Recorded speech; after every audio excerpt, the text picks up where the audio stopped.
Müddətsiz əlillik verilən şəxslər yenidən komissiyaya çağırıla bilərmi sualı son günlər sosial şəbəkələrdə və ictimaiyyət arasında ən çox müzakirə olunan mövzulardan birinə çevrilib. Bir çox insan düşünür ki, əgər şəxsən müddətsiz əlillik təyin olunubsa, artıq həmin insan heç vaxt yenidən tibbi yoxlamaya çağırıla bilməz. Lakin qanunvericilikdə yer alan bəzi mühüm məqamlar göstərir ki, müəyyən hallarda bu şəxslərin yenidən tibbi sosial ekspertiza müayinəsinə cəlb olunması mümkündür.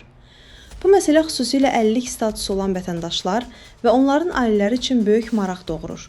Mütəxəssislərin sözlərinə görə, müddətsiz əlillik anlayışı tam toxunulmaz və dəyişdirilməsi mümkün olmayan status hesab edilmir.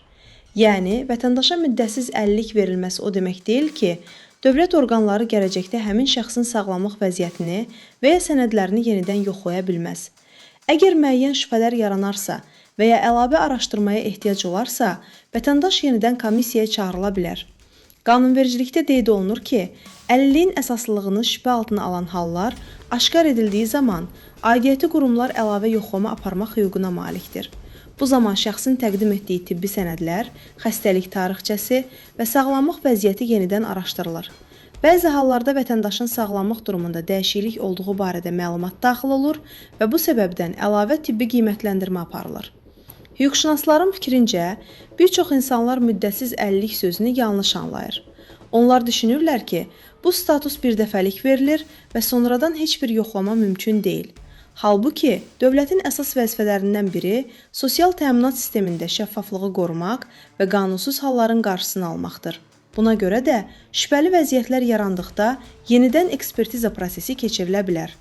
Ekspertlər bildirirlər ki, yenidən komissiyaya çağırılmaq avtomatik şəkildə əlilliyin ləğv olunması anlamına gəlmir. Bu sadəcə əlavə qiymətləndirmə mərhələsidir.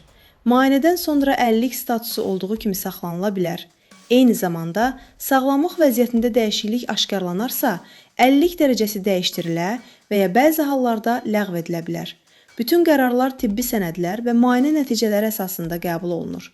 Mütəxəssislər vətəndaşlara tövsiyə edirlər ki, öz tibbi sənədlərini daim qaydalı şəkildə saxlasınlar. Müalicə tarixçələrinin itirilməməsi və bütün rəsmi sənədlərin düzgün qorunması gələcəkdə yarana biləcək problemlərin qarşısını ala bilər. Əgər şəxsə rəsmi şəkildə komissiyaya çağırış göndərilərsə, həmin çağırışa ciddi yanaşmaq və prosedurda iştirak etmək vacib hesab olunur. Hüquqşünaslar onu da vurğulayırlar ki, vətəndaş komissiyanın qərarı ilə razılaşmadığı halda öz hüquqlarını müdafiə etmək imkanına malikdir. Şəxs inzibati qaydada müraciət edə və ya məhkəmə vasitəsilə qərardan şikayət verə bilər. Bu hüquq qanunvericiliklə qorunur və hər bir vətəndaşın öz mövqeyini müdafiə etmək imkanı var. Bəzi hallarda sosial şəbəkələrdə yanlış məlumatlar yayılır və insanlar arasında narahatlıq yaranır.